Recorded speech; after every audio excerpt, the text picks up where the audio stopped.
Ladies and gentlemen, you're rocking with a GOAT. Ken Dow giving you motivation for growth. 2 toes down, he keep it realer than most. He do it for the culture, that's always the goal. This is Strategic Moves with Ken Dow. This is Strategic Moves with Ken Dow. Hey, what's up, everybody? You tuned in to another episode of Strategic Moves. I'm your host, Ken Dow. This is a place where we bring art, culture, politics, and business all together, and we do it every Sunday right here on this channel. But when I'm not shooting this podcast, I am the owner of Strategic Resources Consulting and the founder of the African American Men's Action Network. We call it AMEN. We specialize in political campaigns, government, and public relations. Been doing it right here in Ohio for over 25 years, and I want to make your next move a strategic move. So this program gives me an opportunity to do just that. Get a chance to bring on some of the people I met over the years. We come in, we sit down, we talk about some of our experiences, and hopefully it's something you can get out of this that will help you in your business or personal life. So if this sounds like something you'd be interested in, all I need you to do is a couple of things. I need you to hit the like button, hit the notification bell as well, so that you will know the next time this program's coming out. And if you don't mind, hit the subscribe button too. It wouldn't help. You know, we need subscribers. I want to give a shout out to the best podcast producer in Cleveland, DJ True. What's happening, brother? What's going on, Ken? Everything's good, man. We trying to continue our talk about safety and what's going on here in Cuyahoga County and Cleveland. The summer is coming up, and we're continuing our little survey and our little focus on safety. We got none other than the prosecutor in today we're going to talk to about some of the things that's going on in Cleveland. So that's trying to keep things going. What about you? So let me ask, if we talk about safety, do you think it's safe for Jake Paul to fight Mike Tyson even though he's 58 years old? I don't think it's safe for Jake Paul. That's what I don't think. You don't think it's safe? I don't think it's safe for him, at least for the first 2 rounds. I don't think it's safe. He run from the brother for more than this first 2 rounds. He may stand a chance. That's all I got on that one. He may stand a chance. And this is the issue I got with it, is that I know Jake Paul is going to try to knock Mike Tyson out. You think so? Oh, yeah. That's bragging rights forever. I mean, to say that I got in the ring and I knocked Mike Tyson out is something he can say all this is expedition and all of this, and he want to. And that's how it is. And Mike Tyson know exactly what I just said. So I think the boy's going to fight, man. I think the boy's going to fight. Me out because he been knocked out or beat by Holyfield. Yeah. He got knocked out by Buster Douglas. So he's only been knocked out a few times in his career. Yeah, but and I was towards the end of it. Now, if you caught a young Mike Tyson, you could forget about it. Yeah, you could forget about it. But we're gonna see. That we're gonna definitely see. But today we got, I guess we'll call Cuyahoga champion in today. He just won a big old fight he was in. He was just running to become our county prosecutor again, and he had a battle that he won, and he won pretty good. He did well. I thought it was going to be a bigger victory than it was, so I lost a dinner bet on that. But other than that, he did win his seat, and he is still our county prosecutor. And he came in today to talk to us a little bit about what's going on in the county prosecutor's office, answer some of our questions, and maybe help us shed some light on what's happening here in Cuyahoga County and answer some questions. So without further ado, I'd like everybody to welcome our county prosecutor, Michael C. O'Malley, to the program.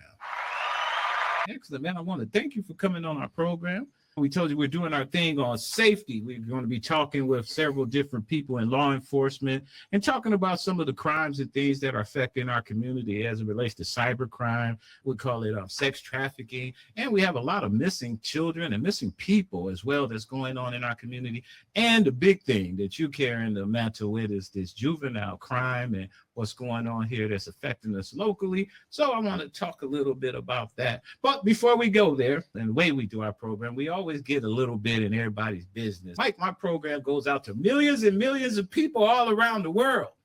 So you get an opportunity. Give us your campaign 2-minute spiel of who is Michael J. O'Malley, where he come from, a little bit about your family. I know you got a big family. I want to talk about my main man, Mr. O'Malley, Patrick J. O'Malley, who was one of the guys I met and helped me along the way. So tell us a little bit about the O'Malleys. Sure. You know what? I grew up one of 11 children. I was the youngest. Grew up in the Brooklyn Acres housing development over off Memphis in the old Brooklyn area. One of 11. was the youngest of 11. What was the age ranges on that? When you say one of 11, was 16 years, 11 and 16. 11 and 16. Wow. Jeez. So your older brother or older sister? Oldest sister, 16 years older than I am. Wow. So Yeah. she almost was like helping to raise you a little bit too, maybe? Yep. She's actually my godmom. So, Wow. Okay, go ahead. Continue. yeah. So, yeah, we grew up there and went to public schools really my whole life. What public school you went to? I ended up graduating from Brooklyn High School in 1981. So, yeah, my dad worked. My mom raised 11 children. So things were tight always. As you can imagine, with 11 kids, my dad was a plasterer. So, he was a blue collar guy and really pushed all of his children to get an education, to try to advance themselves and to try to do better and have it easier than he did. That was really his mantra. And from there, you graduated and you went to college? I went to college. I ended up graduating from Kent State University, and then I enrolled at Cleveland State's Law School and graduated from there in, I think, 1991. So what made you want to go into law? You know what? When I graduated from college, started working on the courts when I was 22. And I became interested in it, and I was watching people in the courtrooms, and I thought to myself, that's something, first of all, that I can certainly do, but that I think I would enjoy. And really, that's what got me to enroll in law school. And from there, after law school, did you go straight in? What did you do right there? You worked for a firm or? No, you know what? Actually, while I was going to law school, I went to law school at night, didn't have a whole lot of money. And so I worked full time down the Cleveland Municipal Court. I was a bailiff and a probation officer. So I finished my career in Cleveland Muni Court working as a probation officer while I was going to law school at night. Excellent. And then we're going to transition because I want to make a big one for you. But I know when I first met you was through your brother, Pat O'Malley. And Pat was a very big influence on how things worked out in my life. He gave me a lot of opportunity when most people were saying, why would you even do that? And not just me, but a lot of other people also that he really gave a lot of opportunity to and everything. So I definitely can't do this program without giving shouts out to Pat and anybody who knows him. He ain't doing too well these days. So please put your prayers out to Mr. Patrick J. O'Malley. The brother could use it. So with that, Mike, and transferring from that, I know when I met you, I was down at the county, and coming from that, you were then, before you became a councilman, what was you doing? I had a private law practice, and I was working part-time as an assistant law director. And then in 1999, I became a Cleveland City Councilman. And who was you the law director for? What city? I was an assistant law director for the city of Parma, and I had a private law practice. So I was working 20 hours a week for the city, and then I would work on my private law practice. So it was a part-time job. And then you became councilman. Then I became councilman in 1999, and I was in the Cleveland City Council until mid-2005. How did you like being a It councilman? was a very demanding job. My ward was approximately 20,000 people. And it was a tough job because as a councilman, people looked to you for things like public safety, things like road improvements, things like dead tree removal or chuck hole repair or maintaining the parks and the other city facilities. And as a councilman, you have, other than your microphone at the table, there's not a whole lot you can do because it's really an administrative function to operate those departments. So it was a very demanding job, but it was also a very rewarding job. We got a lot of great projects done. I think the ward, when I left it, it was better than I found it. And so we did a lot of work. We got a lot of projects started. We did a lot of storefront renovations. We had a lot of capital improvement projects where we had major road reconstruction projects that were long overdue. And it was a challenging time, but it was also very rewarding because I was representing the community that I grew up. And there was a great deal of satisfaction in it because it was my home from my whole life. And so, like I said, we did a lot of great projects. We got a lot done, and I was very proud of the work, that we had done during that tenure. So let's switch in here. We're going to dig a little deeper into your prosecutor role. What initially drew you to the role of Cuyahoga County Prosecutor, and how did that vision evolve since you took office? First and foremost, as a councilman, people look to you to keep their community safe. And they may call the police when there's an emergency, but they're calling you to complain about issues within the community. So whether it was a rash of break-ins or burglaries or a shooting, the councilman has his finger on the pulse of what's going on in each block within his community. And it's our job to work with the neighborhood crime watch groups, to work with our police department, to try to determine what's going on and what can I do to keep our community safe. So it was like a partnership between myself, the residents, the Second District Police in Cleveland, and quite frankly, the courts to try to get and keep communities safe. I had a front row seat, if you will, to watch the impact that crime has on a community. It really set a lot of my philosophy later on in life, is that how important, even they say the broken window theory, you have to keep your finger on it because it will slowly grow. And so as the councilman, I really focused on community safety. I focused on our schools because to me, that's the residents' two biggest issues: community safety, quality education. And so when I became county prosecutor, certainly that focus of community safety came from my tenure working as a councilman, where I understood the impacts to the community as well as to the victims. And certainly even today, every day I read the daily brevity reports. I get to keep my finger on the pulse of what's going on in each area of our community, just so I'm up to date and I can keep my focus on the more serious crimes so that I can really keep an eye on to make sure that we're really targeting those for being solved and holding the individuals who may have committed those acts responsible. So how has the office evolved since you took in office? We've working with our partners. You can't do anything alone in a vacuum. So certainly there are issues that I worked with our county council. I worked with judges to try to improve the criminal justice system. But I think first it's important for people to realize, while we may be called the Cuyahoga County Prosecutor's Office, that's just a fraction of what we do.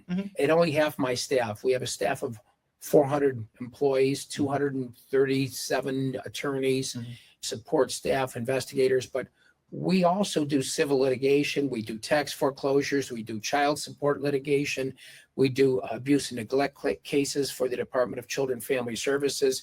So we handle a great deal of legal work outside of just prosecuting criminal cases. So I think it's important for people to know that. What was the question again? The question more is, how have you evolved? What you're doing now versus certainly, before? The improvements we've made in the criminal justice system. Let me say this, starting off with, I think our first thing that we really pushed was a early intervention center for juveniles. And I was working with several of the pastors from United Pastors of Mission, from the Cleveland Clergy Coalition, to try to get a facility where we could divert low-level offenders, get them the mental health screenings. What the Juvenile Early Intervention and Diversion Center does is they'll bring youth in on the front end when they first have their first interaction with the system, and they do a deep dive into those individuals and try to figure out, do they have any learning disabilities? Is there any mental health issues? What's the facts of what's going on in their home life? What are the issues that might be causing this individual to act out or commit some type of criminal behavior? Then the hope is that once we get that information, we put them into programming where we get them on the right path and divert them from the criminal justice system, because once they're accepted into the program, they're put in a diversion program, and they then get the services that they need to get on the right path. And since it opened in 2019, per the core stats, we have seen a great deal of success in those who've entered the criminal justice system through the diversion program, in the fact that 90% of the individuals, the juveniles who go into the early intervention center, 90% of them do not recidivate within 1 year, which is a really great statistic. And prior to my getting into the county prosecutor's office, they used to go official on anywhere from 6,000 to 7,000 juvenile cases a year. Right now, we're down to a couple thousand because there's so many cases that are put into programming now where we try to get kids on the right path.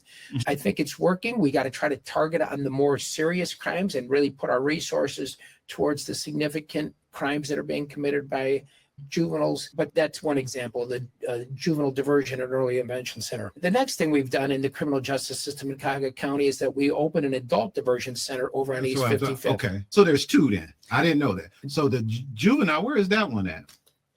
Early Intervention Center for the juveniles, I believe, is in the area right over there by the Juvenile Justice Center in the area of in 93rd and Quincy. Oh, so it's over in that area. So, right. Wow, okay. And then we opened an adult diversion center at East 55th, right near St. Clair. And the difference is that is a voluntary facility. Okay. So while the original goal was certainly to divert people from the criminal justice system and to keep them out of the county jail, what it also has allowed is families, friends, anyone whose family member is either undergoing a mental health issue, a mental health crisis, or perhaps there's some drug dependency issues, they can take them to that center, the adult diversion center, and that get them into a setting where it's voluntary. There's beds there, and they have medical professionals who are there 24/7 who can get them on the road to recovery, whether that's from mental health issues or substance abuse issues,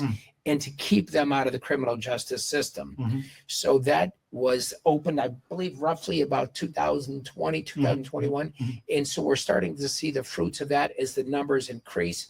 Both, like I said, family members, friends, and local police agencies can drop people off who are undergoing mental health issues or substance abuse issues. So again, the original plan was to have a diversion center for police pickup, but it also has expanded into where families and friends can drop off their loved ones as well. Well, that's interesting. Let's stay on that point for a little bit, because during the campaign, I think I was watching the debate, and during your opponent did a lot of talking during that time, and they were giving you a hard time about the diversion center, saying that it's not being utilized as much as it should and all of that kind of thing, which I know that's not on you because you prosecute, you don't put people in there. So let's talk about that partnership and how you may want that partnership to strengthen so that you can get what you're looking for, what it was meant for. Yeah, it's funny you bring that up, because I would just shake my head during the campaign when my opponent would badger me about the numbers of people being dropped off at the diversion center. And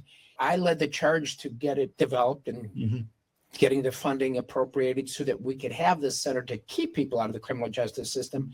But as you point out, there's one thing I don't do, and it's that is to drive around, whether it's in a squad car or I don't manage the police departments in the county. Obviously, we have dozens and dozens, I think 70 to 80 law enforcement organizations in the county.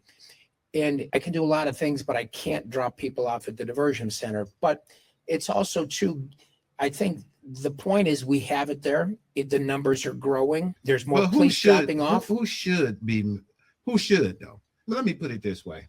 Let me ask the question another way. What's the breakdown on why you think it's not as many people going in there? Yeah, I think first and foremost, it starts at each local law enforcement agency. Okay. Even at the beginning, the city of Cleveland was reluctant to have their officers drop off people at the diversion center. And it didn't make any sense to me, because certainly they're the biggest city in the county. They probably have the most need and encounter the most individuals with both mental health issues and substance abuse issues. But it's a policy choice, and it was a policy choice by the administration and the department as to whether they were utilizing it. And I don't know what the rub was, but I can't control the city of Cleveland Police Department. Do you think police have an issue with taking them there? Because I heard you say something out of it before. Is the issue because they can just check themselves right back out and they feel, is that part of the issue? Well, that is certainly part. I mean, the reality is, whether it's a police officer or a family member drops somebody off at that facility, it's completely voluntary. So while you may drop somebody off there, they can walk right out the back door. There's nothing that requires them to be held. But I don't know that that's why the numbers are not as high. I think really it's about educating the officers on the streets, encouraging those cities to take advantage of what's there. I don't think it's anything malicious or anything like that. I just think perhaps sometimes they think it's easier just to go through the normal procedures. And the same holds true for family members. While we see a good amount of family members and are people just coming in on their own, certainly that can be improved as well. So I think it's about educating the public. The Adams Board was running the diversion center.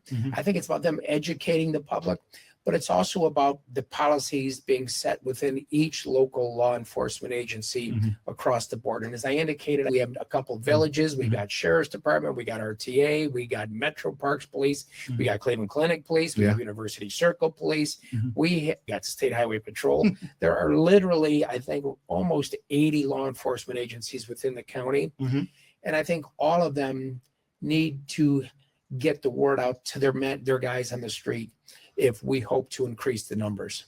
All right, so let's move on to, before we go there, because like I said, we're recording. Anything else you want to mention that you guys as a big improvement since you got in there that we're missing out? Any other? I think it's also important to note that since I took over, that we have significantly decreased the population in the county jail. Okay. When I became county prosecutor, there was roughly 2,200 people in the county jail. Today, there's roughly 1,450. So we are down 750 detainees, which are mostly pretrial detainees from when we started. And we're really utilizing ankle monitoring and giving people the opportunity for pretrial release while supervision of the sheriff's department with the ankle monitoring. So that is a significant decrease.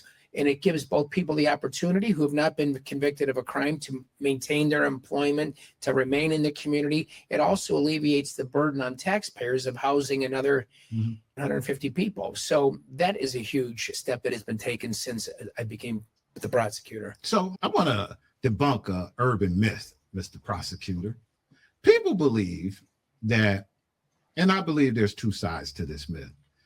I think there's state penitentiaries where people go to that is owned by the state and could be owned by private institution. But our county jails are not private, they're owned by the public.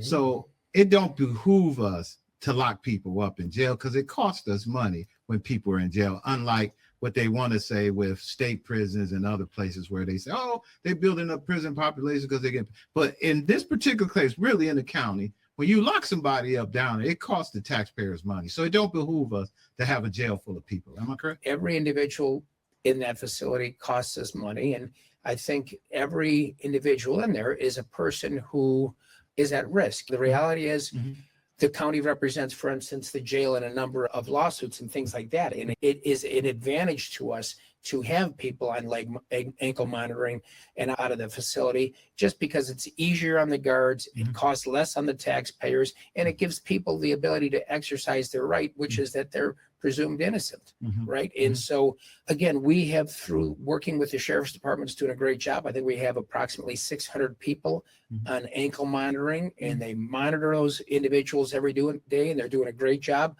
And they're not doing just a great job of monitoring, they're doing a great job in the end of saving the taxpayer dollars. So it's a win-win. People get to remain home, they get to remain employed, but they also saving the taxpayers of Cuyahoga County some money. So it's a win-win.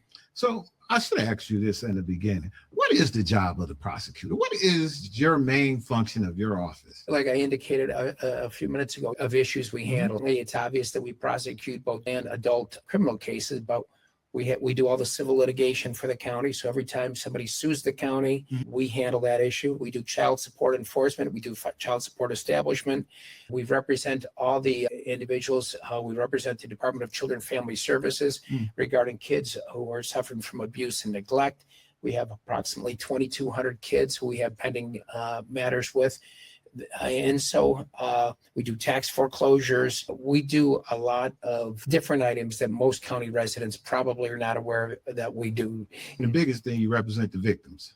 We represent the victims of crime, and we indict approximately 11,000 adult cases per year where people are victimized by adults, as well as several thousand juvenile cases. So yeah, we represent the victims of crime, and we seek justice on behalf of the victims and the community.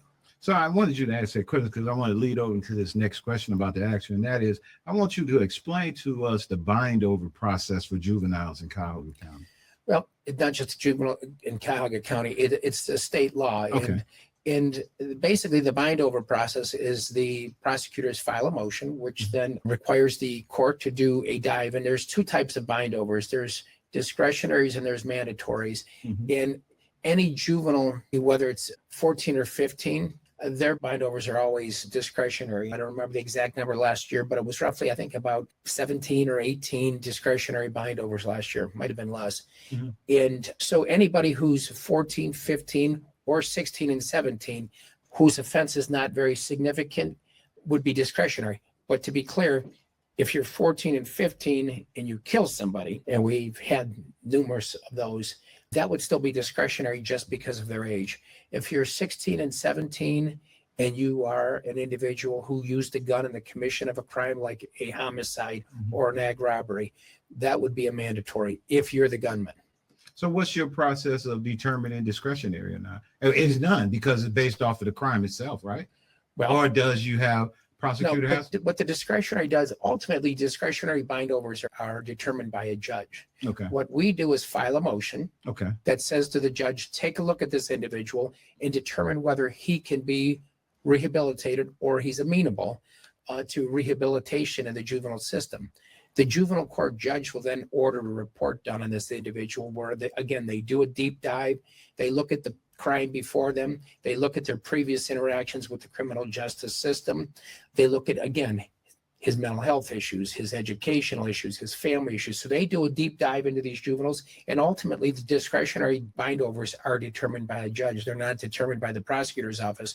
We just file a motion that says, take a look and you make the call. So why is this giving you so much hell on that, Mike? Why was everybody saying the prosecutors is doing all these bindovers? Well, I think when you're running, you need to have something to run on, even if it's a distortion of reality.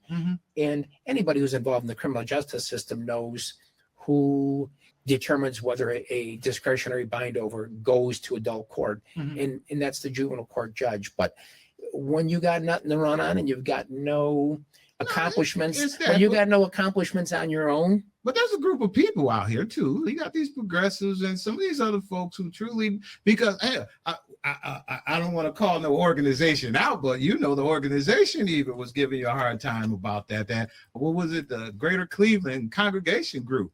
They even were giving you a hard time on the bindover. So why do you think they were picking on saying it was all on the prosecutor? Well, again, I think sometimes people like to distort reality, but the first time I had met with the Greater Cleveland congregations, we were going over the discretionary bindover cases. And what they tried to do was try to get people, including myself, to agree that we would never file the motion for a discretionary bindover. And I responded back to them that I believe that would be a violation of my oath of office. Correct. To prejudge a case or make a commitment, which would then require me to ignore the wishes of the victims or the victim's family. And several years ago in the state of Ohio, we passed Marcy's Law, That's correct. which requires us to sit down with victims or their families at every critical point in the case processing and get their input on the decisions made. I was part of that campaign. And we don't have to follow it, but we have to respect it. But we do have to meet with them, and we do have to take their consideration into account. The Greater Cleveland Congregation's effort to try to make us commit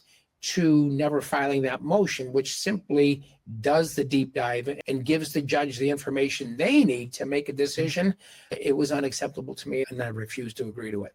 As well, man. I started digging more into all of this. I started getting more. It's like, what it was, and to your point, it was just maybe just a lot of distortion out there about what was really going on. And that deals with the criticism. What measures have your office implemented to address juvenile crime proactively? Let's see some of the proactive stuff you guys. Like I said, we talked earlier about the Early Intervention Center. That was the first time that Cuyahoga County has actually tried to put up front an effort to try to divert juveniles away from the system through programming. Before, it was always a back-end process where after they were adjudicated delinquent, then they would get services, then they would get evaluated.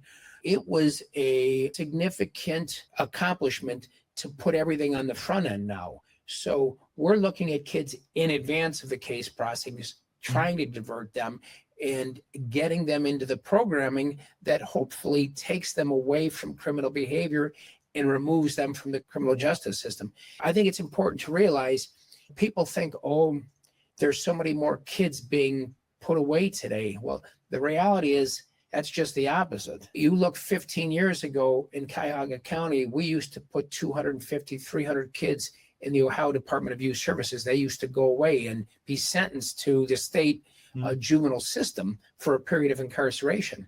Last year, we only put 70 in ODYS. ODYS used to have 11 juvenile lockup facilities. They now have 3.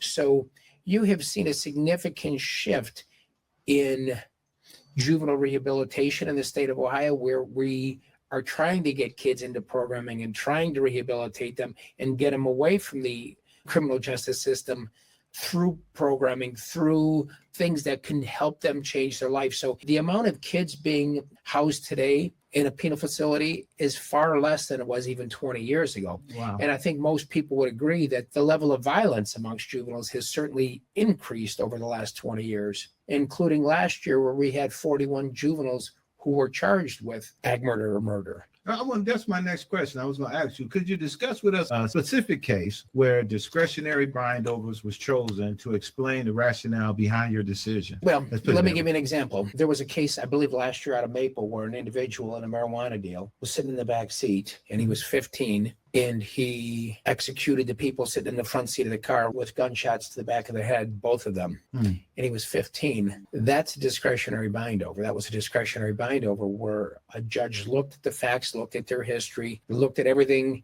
that he could and made the decision that behavior is unacceptable and you need to go to adult court. So that's an example of a discretionary bindover that we've had recently in Cuyahoga County.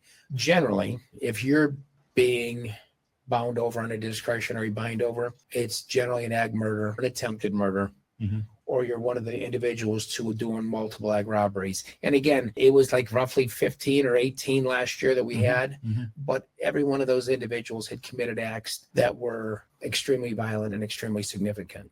And just so everybody know, when you say they get sentenced, if the kid's 15, he stays in juvenile till he's 18, then he goes to big prison, or do they go straight to adult prison? Well, I think there's some confusion in the community. Juvenile is never put in a facility with adults. Okay. Ever. And so, and generally also, by the time the juvenile gets through the Cuyahoga County juvenile system, or through the adult system, if he was the individual who committed the homicide, by the time all of those processes take place, they're adults. So again, there's very few kids, generally never 14-year-olds, very few 15-year-olds. Generally it's 16 and 17. And by the time they get through the system, they're into adulthood.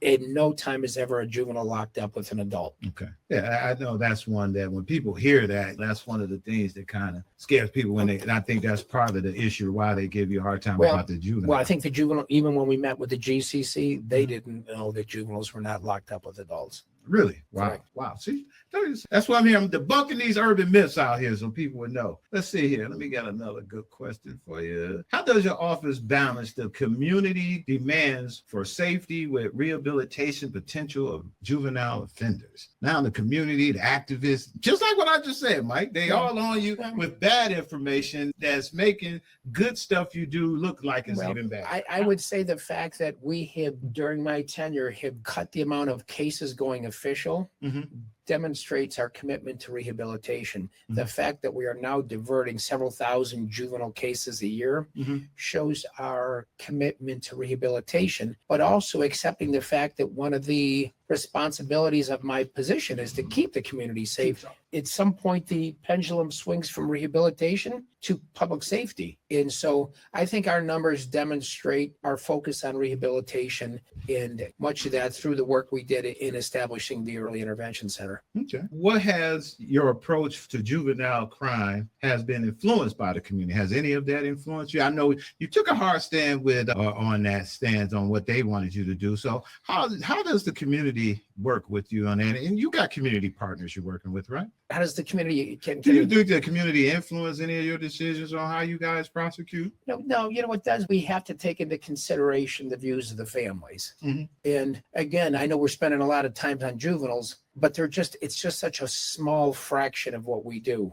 Like I said, I think there's 80 kids last year who either had mandatory, I don't even think it was 80, it might have been 60 something, but there was a small number last year of both mandatory and discretionaries compared to what used to go to the juvenile system. But we have to listen to victims. As I indicated, much of the individuals who are being bound over have committed ag murder or multiple serial robberies. Those, we have to respect the wishes of the victims, and you don't normally cross somebody who's lost a loved one to a juvenile through an act of violence and find them saying that, 3 years or 4 years is good enough for my son or my father or my mother who was murdered by a juvenile. You just don't see it. Quite frankly, not long ago, I think on Channel 19, there was a mom who I think her son was 14, and I think he was shot, 14 or 15 times off East 105th, one of the side streets over there. And it was caught on camera, and news demanding that he be tried as an adult, the individual who committed this horrendous act. And you have to respect that. And the Constitution of the state of Ohio through Marcy's law says that we have to sit down and we have to take their views into consideration, and we do that. And so we see cases like that routinely where there's violent homicides committed, and we have to respect the views of the parents or the other loved ones. All right, Mike, we're going to switch over a little bit because we talked about the juveniles in big and large numbers. So let's talk about the adult crime. I did have the pleasure of working in that prosecutor's office for a short period of time. Some years and years ago, I was in the file department scanning documents. And one thing I did learn about working down there is that there's a whole lot of crime going on in Cuyahoga County. And there's a whole lot of crime that's not even talked about. There's so much stuff that's going on, murders and assaults and things of that nature that people just don't hear about. It's not on the news and that kind of thing. And I'm not saying that to scare anybody. I'm just saying that there's a lot of stuff that's going on, and it's just not juveniles. It's the adult crime as well.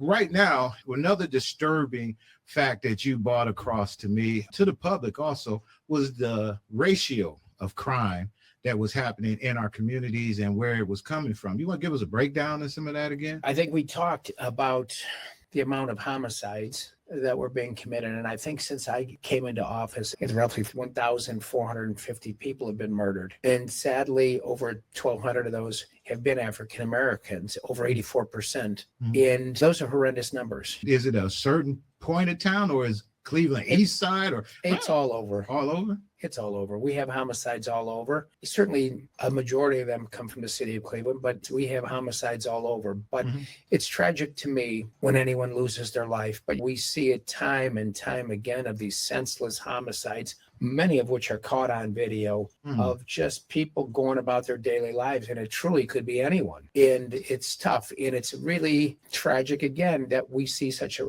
predominant majority of those victims being minorities. And it's something that our community needs to address to get into those communities. But there's been just such a flood of guns, and there's so many, it's just senseless homicides, sometimes robberies, but they can occur retaliations for this fight or that fight, or just acts of stupidity outside a bar. And you just see all kinds. You see drive-bys where the retaliation. People say, why is there such levels of violence? Why? And I think you just can't put your finger on one issue. I think it's just a multiple set of factors that are causing people to commit violent acts. Certainly guns are available like they when we were younger. I mean, there's guns everywhere. That's correct. And everyone has them. When we saw that shooting down on Public Square for the holiday tree lighting this past holiday season, I saw video of the individuals who were responsible running through Tower City on video, and literally every one of them had a gun on them. And the police, after that shooting, grabbed two individuals on Public Square and grabbed them and held them,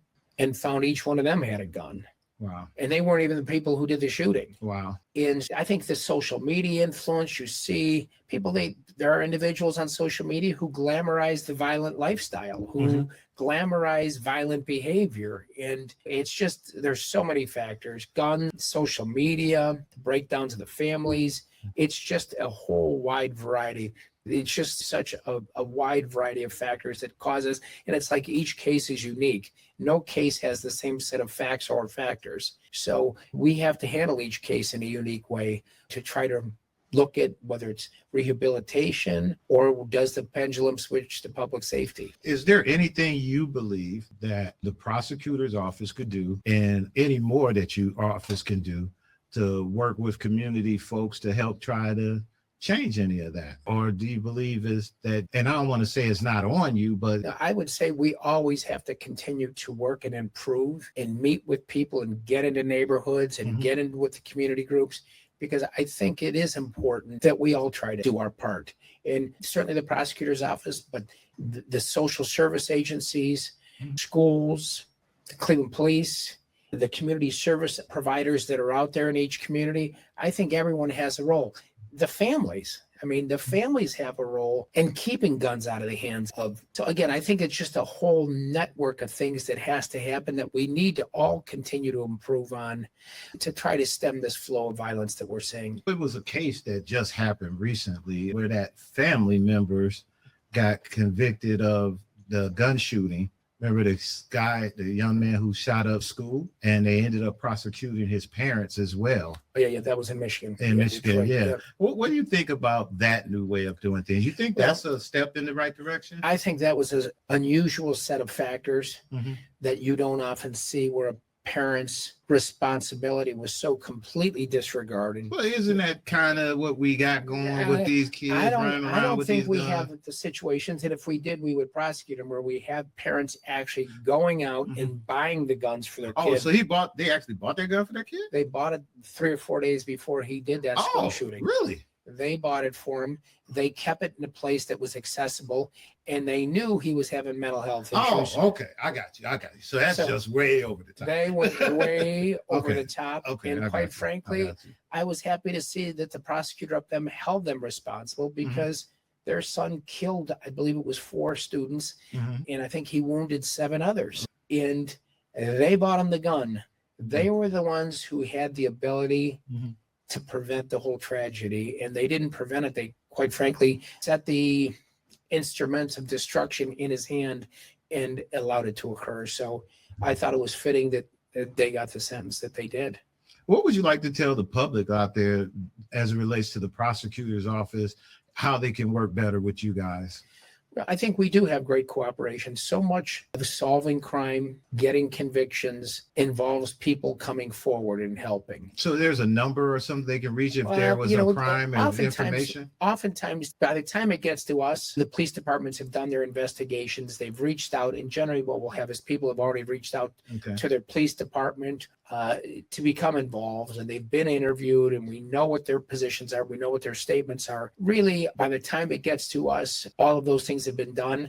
But certainly community involvement in the criminal justice system is absolutely critical. And we do have a lot of it. People do stand up because people do want to live in safe neighborhoods, and they, are willing to come forward and assist law enforcement in trying to bring calm and safety to their community. So we do see it all the time, quite frankly, every day in the Justice Center. So do you have a call-in number if I know something about a crime and I wanted to say something? Well, certainly Crime Stoppers, people can always call with a tip to Crime Stoppers, but they can also call our front desk and track down the prosecutors involved, or just leave a message at our front desk at 216-443-7800. But we prefer them to call Crime Stoppers, because Crime Stoppers have professionals who sit there all day and take tips for criminal behavior. And the only reason why I say that is just another step. I think debunking the community or urban legends and myths and stuff out there, Mike, is that people sometimes have a problem talking to police, have issues communicating to folks. And when they know that you're the prosecutor and knowing that you're strictly going after somebody who did something wrong to somebody they know, they may tend to say, you know what, I'm going to call the prosecutor, tell him, because if anything, I feel safer with them versus the police. And unfortunately, that's just the way it is right now. And hopefully it gets a lot better. I'm not for it. And just something you can think about, marketing that. And maybe even if you say, okay, we're going to connect you to Crime Stoppers to give them that, yeah, you should really call Crime Stoppers. But that might be a thing, Mike, that you might get more people calling you than you think about. Certainly it's something we can take a look at, but the reality is somebody needs to take that report. Well, that's what I'm saying. We may have to push them to Crime Stoppers, but they might want to talk to you guys first. But it's critical. Community involvement is absolutely critical. And we have people upstairs every day testifying as to what happened in their community, specifically because they want to keep their community safe. And they also many times knew the victim or know the victim's family and just want to do their part. Excellent. I have a question. Go ahead. Prosecutor, how involved were you when it was that big? It seemed like it was a bunch of people robbing ATMs. And how did y'all get that to subside or go down? Because it seemed like every CVS or every corner gas station that had an ATM, you were seeing the cameras where they was just ripping it out and rolling with it. Yeah.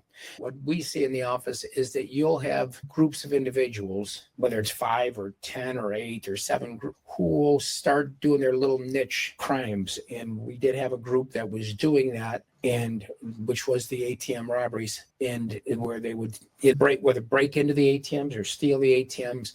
And working with our law enforcement partners throughout the county, those individuals were tracked down and they were held responsible, and then they were taken off the street. So that's why you don't see them anymore, because the group that was doing that it has been gone. What about the Kia boys? Yeah, that's what I was about to Yeah, ask. you know, that the famous Kia boys. Y'all arrested a lot of guys who were stealing all those Kias. There is not just, I think there's many self-proclaimed Kia boys. Exactly. I mean, it's not just one. I mean, and it's not just a group of kids from this neighborhood or that neighborhood or that neighborhood. Right. Anybody who was stealing them was calling himself a Kia boy. Exactly. And so there were months where 600-700 cars being stolen. Wow. And what was the largest number of cars you heard in that whole racket? How many cars was actually being stolen around here? I mean, hundreds and hundreds out of Cleveland. Really? A month, hundreds and hundreds. And I know for sure one individual who was a juvenile, he was adjudicated on 18 himself. Wow. And that's the ones he was adjudicated on. And the reality is you could probably double or triple that, what he probably really did. Hold on one second. From your understanding, was they just stealing these cars and joyriding? They wasn't doing nothing. They wasn't stripping them down and nothing, just stealing them and joyriding. Using them as an Uber to just take them and drive them to wherever they wanted to do, wherever they wanted to go. But they wasn't like they were chopping them generally. They were just taking them and using them and abusing them. Wow. Good. Well, you kind of took my question. I was going to ask, was there anything organized in stealing the kids? But the other thing was, has that calmed down? I mean, it has calmed down. I think for a variety of reasons. I think there's just less of those cars on the road because they're all stolen and gone. But the reality is it has calmed down, but we still do get reports where they're stolen. I read one not long ago out of my old neighborhood where a homeowner caught the guy in the process of stealing his car and apprehended him at gunpoint and had him on the ground. And I got a funny story. That's going to be like a lot of those. My brother had a Kia, and they stole his Kia right outside of our church. Yeah, that don't matter. That's the best place for him. They knew he was in church. I just got a text from somebody where a pastor was carjacked outside his church this weekend. Wow. That's carjacked. That might not have been a Hyundai or Kia, but was actually carjacked outside his church. I've been hearing a lot of that's going around a lot now. Also, people being pulled up at gunpoint and that kind of thing. And they're still in their cars for other crimes and other stuff like that, I would imagine. Yeah, oftentimes you'll see the stolen cars are used in other crimes. And then the last but not least, and I'm going to let you out on this one, which is the most difficult. And like we said, summer is coming. I want everybody to be careful out here when driving and just in neighborhoods. I tell my kids all the time, when you drive and we like having our music up loud, not have it so loud that you can't hear what's coming down the street if the police is chasing somebody or something to that nature, so you don't be a victim of that. Because we got a lot of that going on too, Mike, where, these guys, police doing their job, but they having these horrific accidents and killing. In those particular cases, they hurt somebody, kill somebody in an accident. Imagine that's going to add on to what they're doing, right? Well, generally, I think you'll see that the Cleveland police aren't generally involved in chases anymore, but you do see it in some of the suburban areas or with the state highway patrol. But generally, you don't see the Cleveland police involved in a chase anymore. Oh, they ain't got enough cops to chase it. And I think their policy is such that they're just very, very few chases will they do. But I know we had a tragedy last week, maybe at East 152nd in that area, right off I-90, or a car out of Euclid. Yeah, I saw that one too. Yeah. Hit a poor woman. Euclid is getting really bad these days, man. It seems like that police chief is always on the news about something going out there, man. Well, I think they're doing their best to keep everything.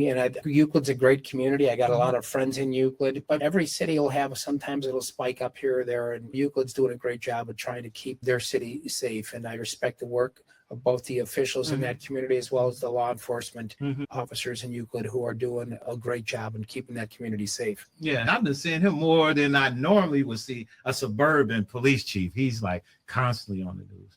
Well, Prosecutor O'Malley, we appreciate you coming in. Thank you for having me, Ken. It's always nice to have you here, man. This is a platform for you. Anytime you feel like, hey, I want to come on and say something, or you got a new incentive that's going on, initiative that you want to talk about, you can do so. But what we do is we end our program with letting you use this camera right here. You can look right into that mic, and if there's something you want to say to the public, if it's something you want to tell them, you can tell them, hey, about your office, where they can reach out to you guys at, any of that stuff.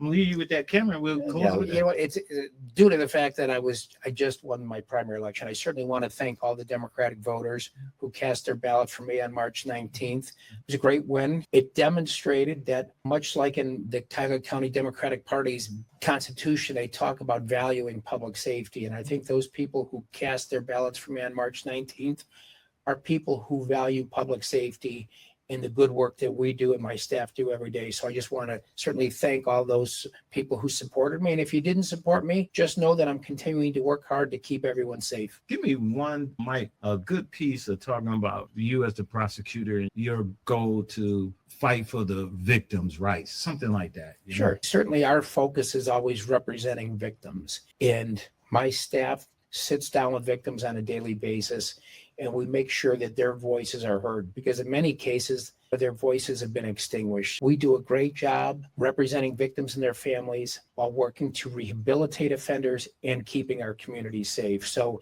it's a difficult job. It's a tough balancing act, but I've got a staff who's very professional, works really hard for the people of Cuyahoga County, and I'm proud of the effort that they put in every day. That's great. Hey, everybody, that's Prosecutor Michael C. O'Malley. He's our Cuyahoga County prosecutor, and he's just won his next term. That's for another 6 years, right? Another 6 years. He'll be 4 years. Another 4 years. He'll be our county prosecutor. And any questions that you may have or anything, you can always reach out to the prosecutor's office. In the description below, we're going to have all the ways that you can reach out to his office and some more information about the county prosecutor. We're continuing our series on safety and the people that runs our safety departments here in Cuyahoga County. So until next week, see you later. Peace.